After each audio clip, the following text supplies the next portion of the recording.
I have to admit that I've never met Russ, but I voted for him every time I had the opportunity.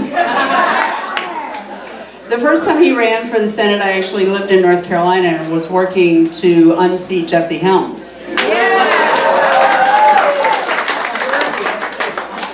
So I just want to tell you a little bit about him. I'm sure you already know this, but I'm going to refresh your memory. Russ was an early and vocal supporter of campaign finance reform and a national health care system. He was the only senator to vote against the Patriot Act.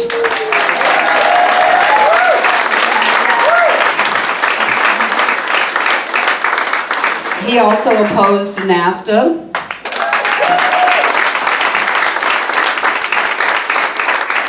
Russ has been a longtime advocate of immigration reform and Wall Street reform.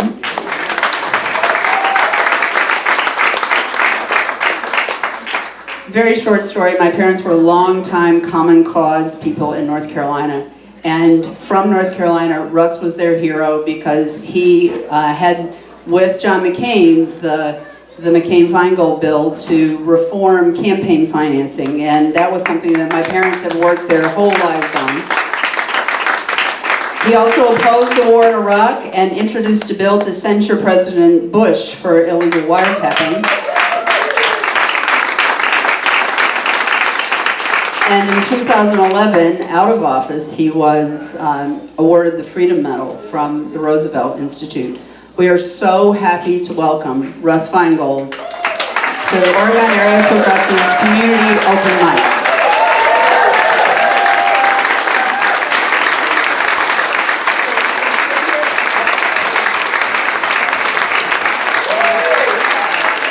Thank you. Thank you very much, everybody.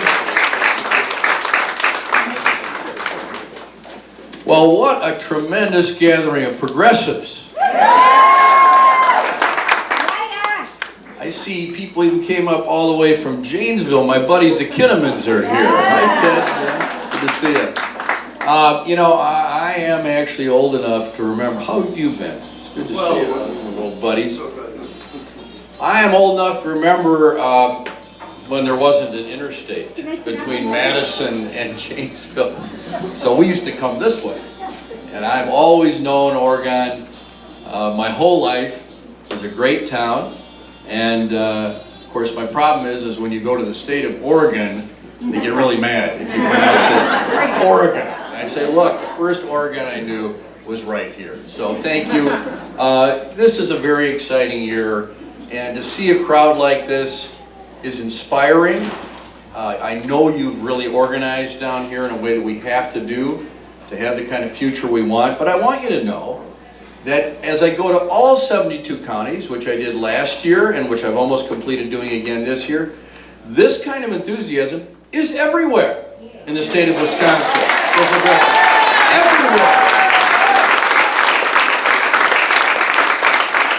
An example. Dane County has got to be one of the best counties for Democrats, right? Do you know what the worst one is? Close, but no cigar. Washington County. Yeah, it used to be Ozaukee, but Washington is the toughest of the tough. Well, on a winter day, this January, I was asked to come to meet with a few Democrats there. And I thought, well, this is a good thing to do. We got to show the flag, make sure people know we care. It's like 10 below or something. I walk in there. There's 120 people in West Bend. Wow. So that tells me whoops, causing a problem here. That tells me that what I already kind of knew from just having lived as a private citizen in this state for the last 5 years. Is people really encouraged me to run again, which was wonderful and has been very energizing. But I know darn well it's not about me. It's about the way people have been treated. Nobody asked for this. Nobody knew this was coming. Nobody had any idea. In fact, even I had dinner with Dale Schultz the other night, who was courageous in standing up to his fellow Republicans. You know, he had had no idea they were going to try to basically dismantle this state's progressive tradition. And let's make no mistake what this is, because we are very near to where Fighting Bob La Follette started his political career. And he went after those who were dominating our economy and our political system. He went after what he called the lumbermen, the timbermen, the railmen. And they were all Republicans. He was a Republican. But they wanted to break up the Gilded Age. They wanted to break up the domination of the robber barons. And that's what this state's progressive tradition has been all about. I brag everywhere. We started unemployment compensation. We started child labor laws. We invented here in this state the idea of Social Security on Bascom Hill. And the Roosevelt administration took that. We were the first state, as you well know and painfully know, to have collective bargaining for public employees. And that's why they went after us. A few years ago, they call him Speaker Paul Ryan now. Paul Ryan wrote an article in Hinsdale College. Have you ever heard of Hinsdale College? Yes. It's not UW-Madison. It is extremely far-right ideology, and he wrote a little column. And I noticed it many years ago in which he said, you know, in our state capitol there's a bust of Robert M. La Follette, but basically he said it's an illegitimate European socialist derivation or derogation from the Constitution. That's what these guys think of what we've accomplished here in the last 100 years. That's their attitude about this great tradition. They want to get rid of it.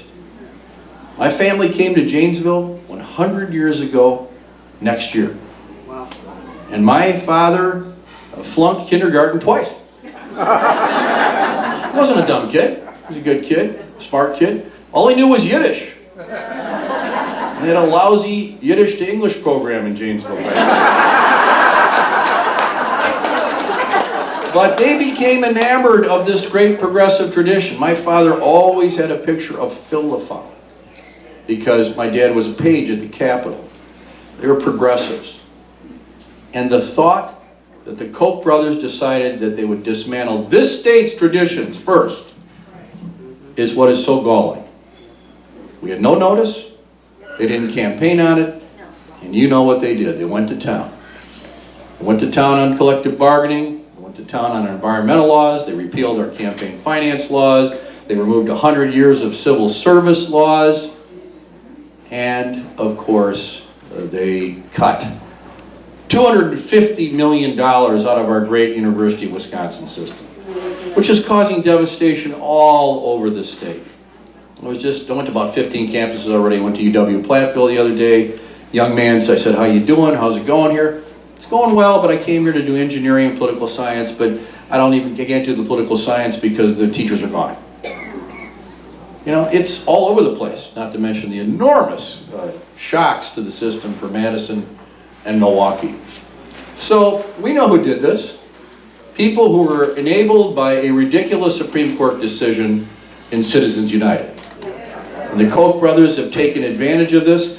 You know, I try not to use too much hyperbole, and I don't think this is hyperbole to say that the Koch brothers have completed a corporate takeover of the state of Wisconsin. If they want the state assembly to do something, it does it. If they want the state senate to do something, it does it. If they want the governor to do something, he goes, how high should I jump this time? And if they want our Supreme Court to do something, they get their way. My father was a lawyer in Janesville for 46 years. He was a great Democrat and a progressive, but what he cared about most was the integrity and independence of the judiciary. They've ruined our Supreme Court. Turned it into a partisan body where you know what's going to happen. You're not supposed to know what's going to happen when judges rule. They're supposed to do their thing. Just take the facts of the case and apply it to the law. And yes, they want to continue to own this United States Senate seat that I'm running for. Koch brothers refer to Ron Johnson as their model legislator. They do. He is their model legislator. He votes, he cannot find a corporate break that he can't vote for. He will always almost vote for the corporations. So when you see these ads on TV here, these attack ads against me, completely false ads about Toma and the VA, they aren't from Ron Johnson's campaign. They're paid for by the Koch brothers. He's hiding behind them to try to stop us. And we have got to turn this around this year. You know that. You know that better than I do.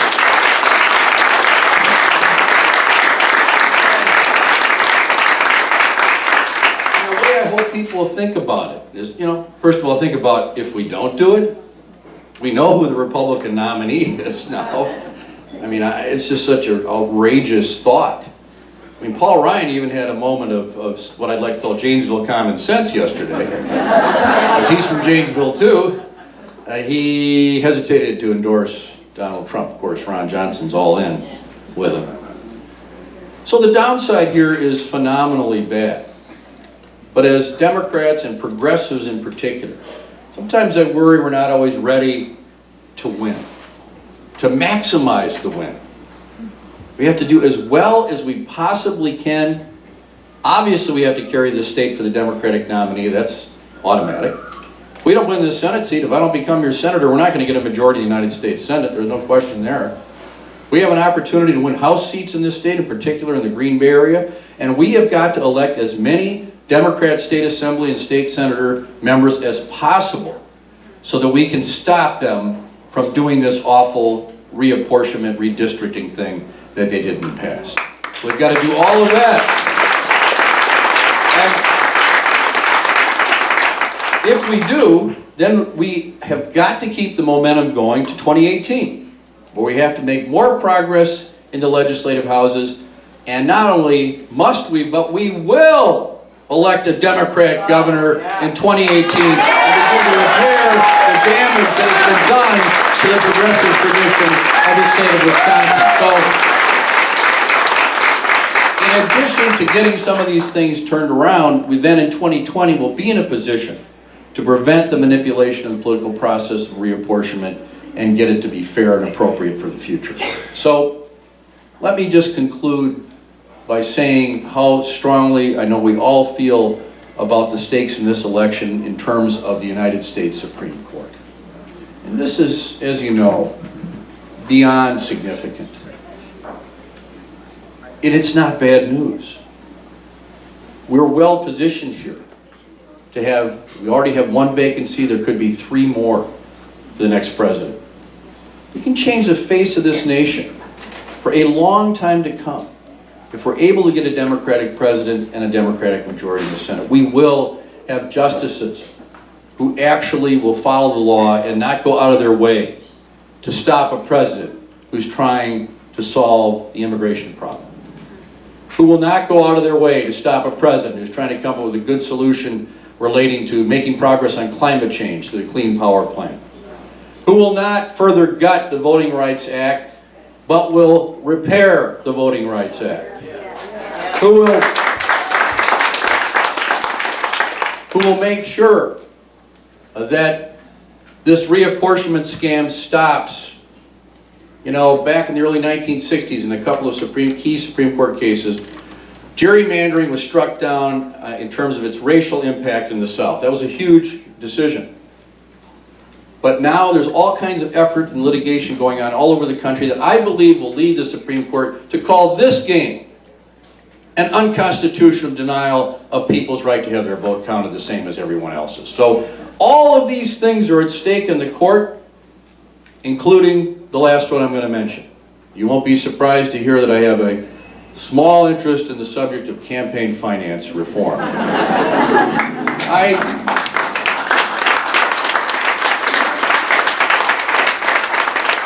I was in the Supreme Court with John McCain sitting next to me when we argued the McCain-Feingold bill there, and the court, under Sandra Day O'Connor, affirmed the McCain-Feingold decision as constitutional. And it still is the law of the land. But in the Citizens United decision on a 5-4 vote, the Supreme Court went crazy. It basically came up with a lawless decision that suddenly said that the 1907 law signed by Theodore Roosevelt, sponsored by Bob La Follette, that said corporations can't use their treasuries to control elections, you know, that was against the robber barons at that time, That's been the law for 100 years until these guys decided they couldn't stand it, that McCain-Feingold had passed. There were no unlimited contributions to the parties, and the internet and other things were beginning to cause electronic democracy. All of us were really having something to do with this, and you couldn't have unlimited contributions. And so the way I like to describe it is, people say, well, what about McCain-Feingold? Well, the way it worked was there was this brick wall of campaign finance law, and John and Russ come up and see one brick gone. And we spent 8 years fixing the brick and putting it back in there. The Supreme Court comes along with a bulldozer, knocked over the entire wall, and our brick's still there, but it doesn't really work without that. And so the good news is that these robber barons today, by the way, those robber barons back in the late 19th century, at least some of them were from Wisconsin, the lumbermen, some of them. These are out-of-state robber barons controlling our state. But they no longer have a 5-4 majority on the Supreme Court. Citizens United will fall. Citizens United will be overturned relatively easily if we do our job this November. So that's what's at stake. You want to get your democracy back. Thank you very, very much.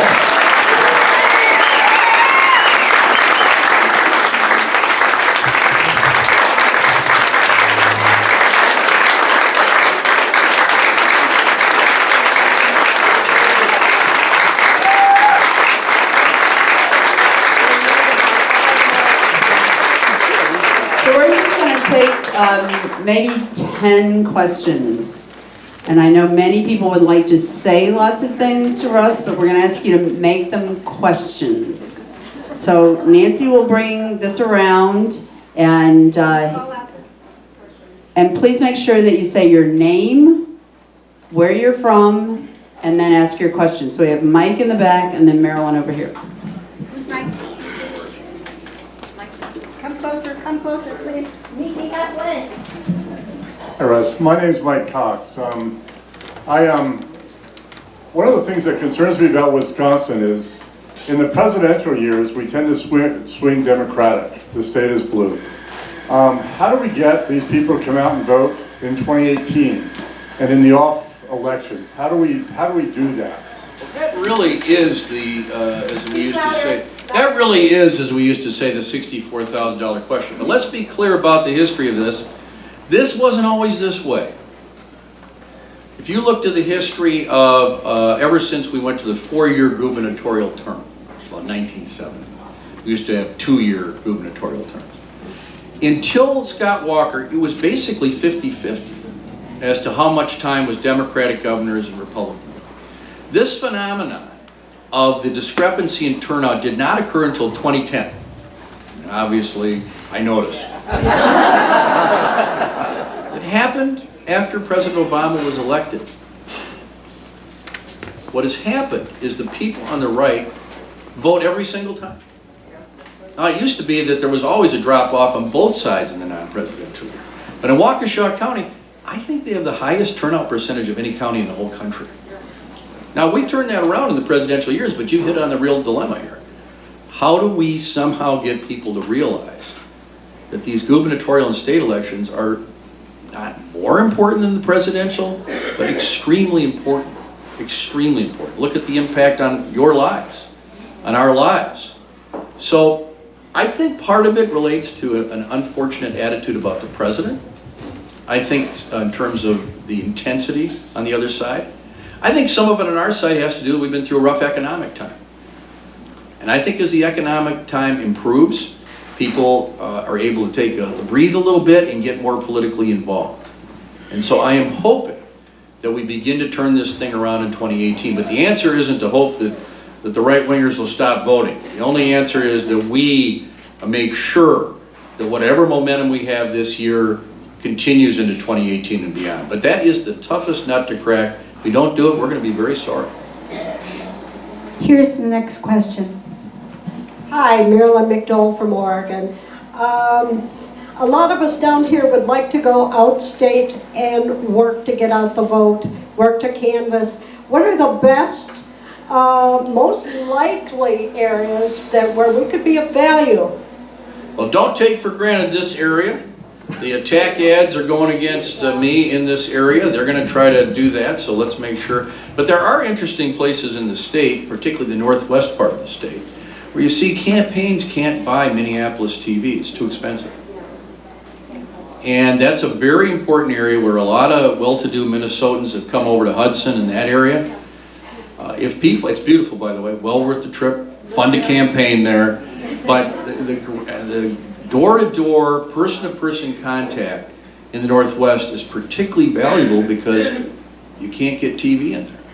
So go on up there and see the St. Croix River and all the magnificent beauty of Wisconsin and northwestern Wisconsin. Other questions? Do we have a question?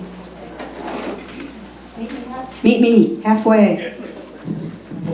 Okay, let me say first thing that I am a Name? Richard Mitchell. I'm a Canadian citizen. My son lives here in Oregon. I came here just to see this wonderful process. The thing is, the first thing that comes to mind is NAFTA. And why was NAFTA so negative in the U.S.? Well, it was a corporate handshake. Let me, because I'm going to take this back to Canada and tell them why.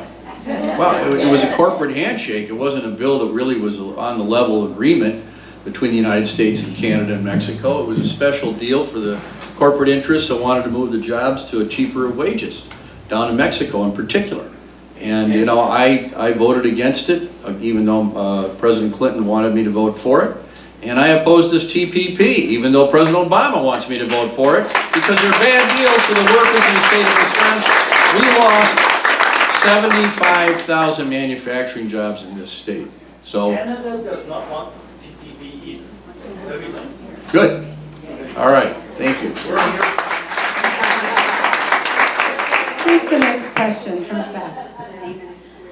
Hi, Senator. I'm Beth Cox. Hi, Beth. As Senator, would you vote to confirm a nominee for the Supreme Court who would not indicate a willingness to revisit Citizens United? Do you believe that should be a litmus test? I don't believe in litmus tests.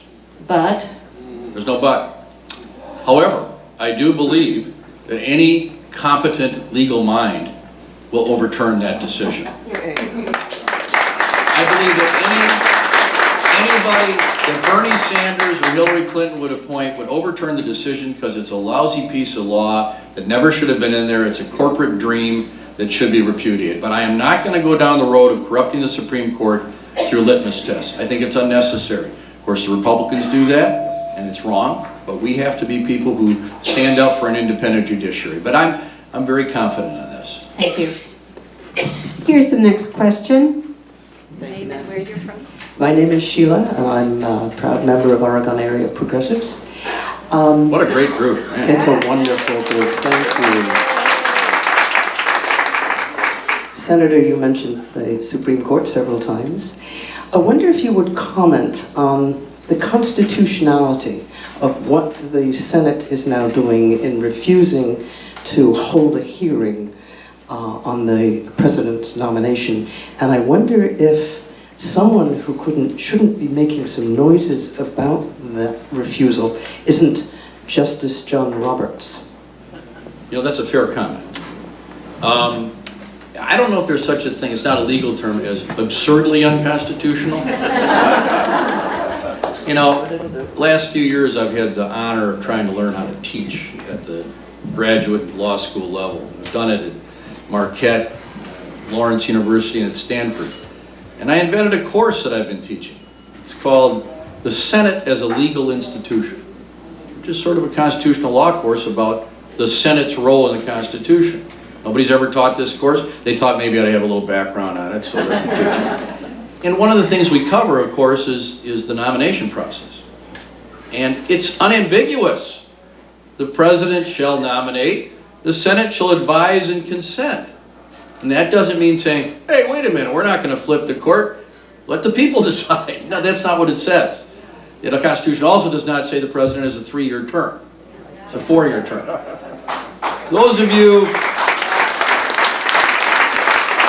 Those of you that have followed the incredible legal history of this country know that one of the greatest justices of all time was Justice Louis Brandeis. The longest delay in the history of this nation for a Supreme Court nominee was Brandeis. 135 days. These guys are going to do this for a year or a year and a half to just see if they can get their way. The same thing they did with the Affordable Care Act. Well, we're going to try to repeal it. If not, Mitt Romney will be president. He'll get rid of it. And they tried to sue to get rid of it, and it failed because Chief Justice Roberts, who I did vote for, did the right thing. He's done the wrong thing lots of times, but he did the right thing this time. So I think what you just said is very wise, and I think Chief Justice Roberts should show some courage and leadership.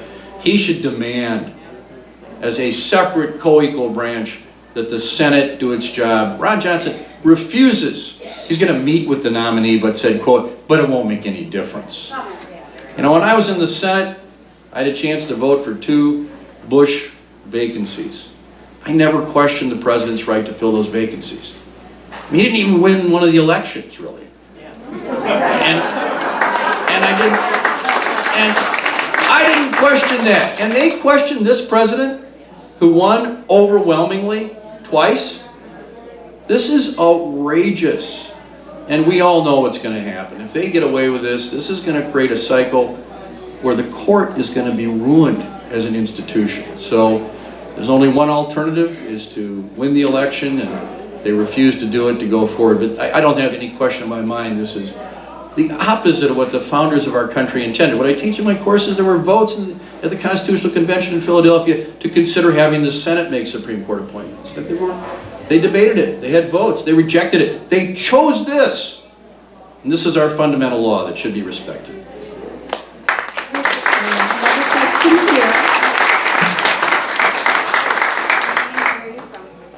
I'm Skip Schneider, Senator, and I think I can call you Senator because you served us well for 18 years. And we're going to enthusiastically call you Senator again come January when you're elected.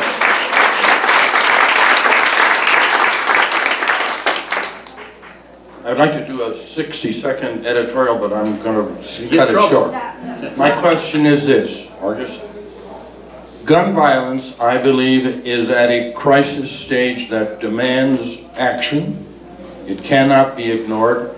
And I'm going to editorialize to say to the extent that I think the American public is coming around.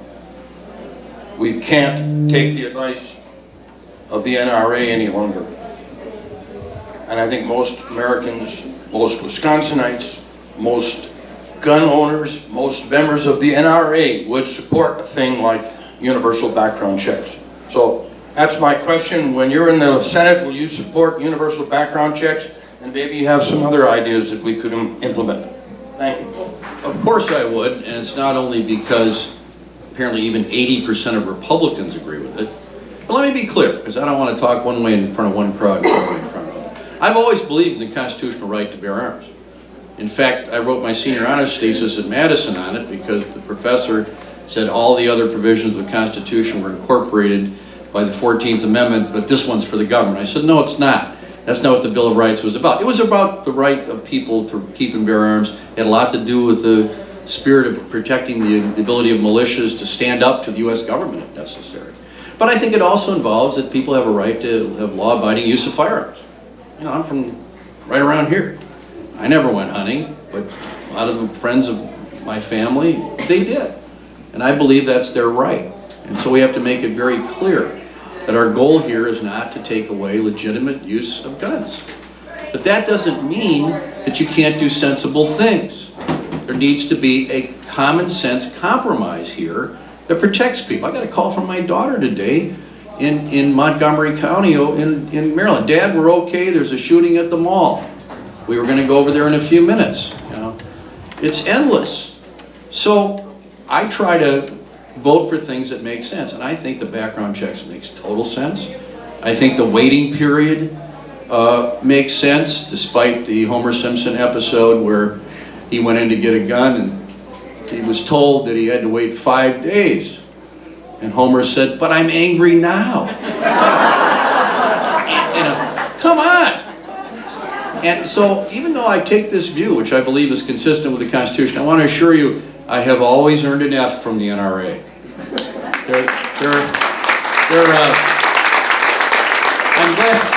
I'm glad my teachers in Janesville didn't grade us that way, that if you don't vote with them on everything, you get an F. But they have way too much influence, and this is really a common sense thing that is long overdue. Hello. Here's our last question tonight. Name and where you're from, Thank you, please. ma'am. My name's Danielle. I'm from Oregon.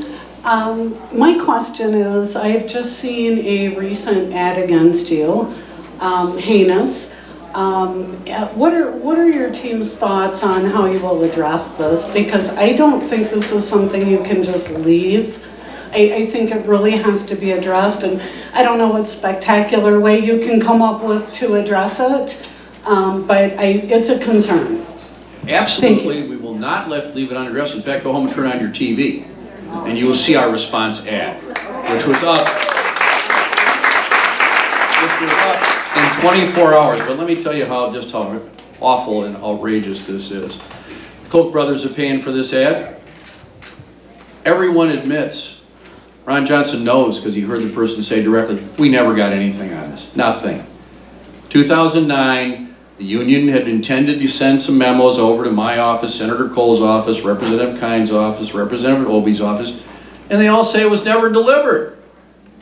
We had no idea.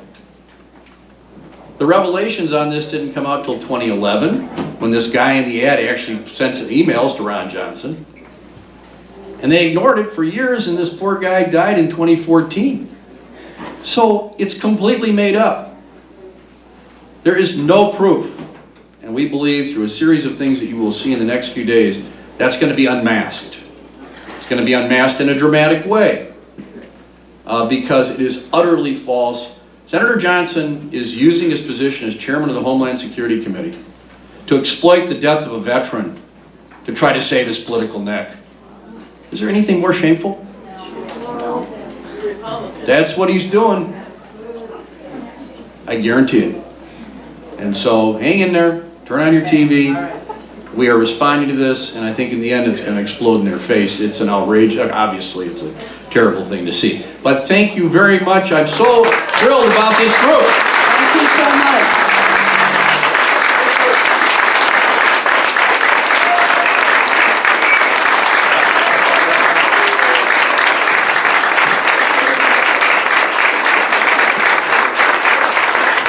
So there are a couple of things I want to make sure that you know. There are Russ Feingold bumper stickers and a few envelopes. However, there are some big buckets. And because this crowd is full of big buckets. Have a seat, you're good. Russ has to leave us, but we still have a few more people.